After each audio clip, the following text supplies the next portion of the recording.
शायद अगर आप सुन पा रहे हैं तो बताएं बुनियादी मसला हुआ क्या जो एमक्यूएम नाला हुई और क्या मान जाएगी या फिर गुड बाय करना है उन्होंने इत्तेहाद को। सबसे जो सिंध के अंदर अगर हम बात करें तो सिंध में 30 दिसंबर तक सब कुछ जो था वो बिल्कुल ठीक चल रहा था। 31 दिसंबर को के रोज़ जो है वज़ीर आला हाउस में बिलावल भुट्टो जरदारी ने एक तकरीब में जिसमें तमाम तर बल्दियाती उम्मीदवारों को जो है वो तलब किया गया था पीपल्स पार्टी के, उसमें बड़ी जो बयानात दिए उसके ऊपर एमक्यूएम की तरफ से शदीद रद्द अमल आया।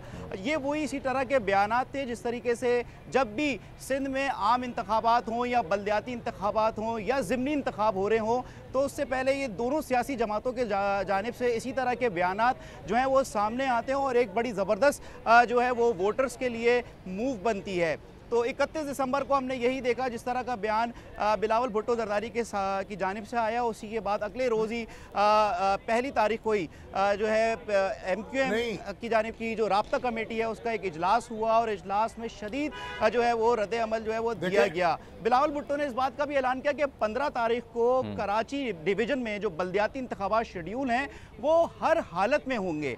अच्छा, अगर बाय लॉज अगर बात की जाए तो तकरीबन 3 माह कबल जो था ना सिंध हुकूमत की जानिब से बल्दियाती इंतखाबात के जो बल्दियाती हल्का बंदी है उसके ऊपर ना तो इतना ज़ोर दिया गया ना ही एमक्यूएम की जानिब से इतना ज़ोर दिया गया। अलबत्ता एमक्यूएम के जो ज़िले एडमिनिस्ट्रेटर्स थे वो तैनात होते रहे। कराची के जो एडमिनिस्ट्रेटर थे वो भी तब्दील हुए, गवर्नर सिंध भी जो थे उनकी भी तैनाती वो भी मुकर्रर हुए। तो ये सारी चीज़ों का सिलसिला जो था जो मुआहदे के तहत वो सारी चीज़ें होती रही, लेकिन जो सबसे अहम तरीन बात थी बल्दियाती हल्का बंदियाँ, उस पर कोई पेशरफ ना हो सकी। अब से कुछ देर बाद ही जो है बिलावल हाउस में इजलास होगा और इस इजलास में चलिए वो तो होगा, मगर एक बात आप बताएं, ये हल्का बंदियां इलेक्शन कमीशन ने की हैं या सूबाई हुकूमत ने की हैं? ये तो इलेक्शन कमीशन का काम है।